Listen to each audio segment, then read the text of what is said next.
Indigenous Wellness Liaisons are the heart of our program here. It is the most important part of what we do, is the direct patient care work.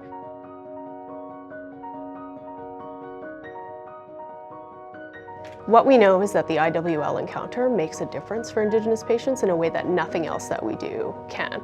We can improve the physical space, we can train all the staff, we can have signage up in our facilities, but the one thing that matters is having that face-to-face contact with the liaison as early as possible in their care journey and as frequently as possible in their care journey. I brought you a prayer tie and our card.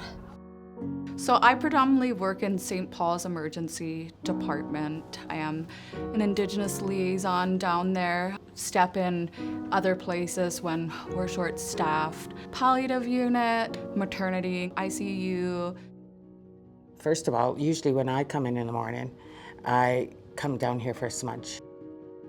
Because I'm Blackfoot and Cree, we always go to the left. So all the corners I will smudge to make sure that it's purified. I come in at 9 o'clock in the morning and I'll sit at the computer reading charts of patients. Falls Hospital, we have 2 in ICU. A lot of times I get phone calls at my desk from social workers asking if I could be at bedside with the patient. We'll all debrief with each other. We'll find out what pinch points we need to engage with and who has the best rapport with those patients. Journey map. Journey map.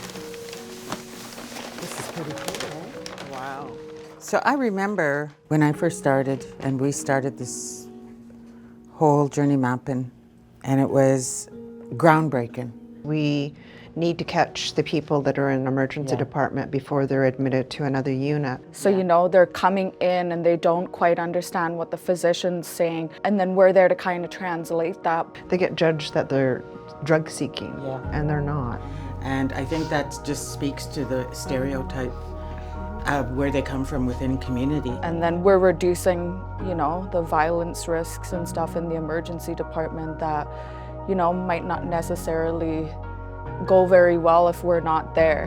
The IWLs and the fact that they're in the emergency are one of the main reasons I choose to continue working at St. Paul's. So I see the IWLs as a lateral partner because we in the emergency department do not have the robust academic lived experience knowledge specifically of Indigenous health and anti-Indigenous racism. As soon as that person comes into the emergency department and we're able to slowly reduce stressors on that patient, what might necessarily typically end up in a code white situation. And without that, there's like no doubt in my mind that we would have more violence and more needing for sedation and restraints. And I've just seen it like do 180 more than once. And I'm really grateful that I have people like Megan and Megan to support me. When I know there's an IWL working, I know my shift is going to be so much better. This is what I heard. The patient was incarcerated, the patient's Indigenous, and the patient is an addict. So they were not going to put this patient on heart transplant. And if I understand that, I can imagine what the patient's listening to and how the patient's taken it. My concern is we are only here to support the patient. We're here for the patient. It's about the patient, what the patient needs while the patient's here. I don't want to read into what the patient had before he came in. He's here, he's with us now. We can teach him life skills. We can teach him anything that he needs to know. The patient would always thank me, and he would lean over to me and give me a big hug, and he says, "You saved my life." This speaks to also contributing to dismantling the structural racism within Canadian society against Indigenous folks, I think.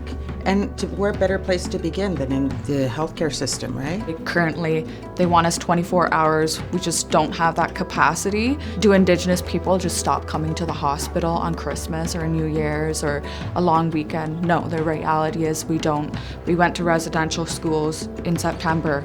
We got to go home for 2 weeks at Christmas and then be ripped away from our parents again. And those are times that there's 100% need for more staff. We need double the amount of staff in those times.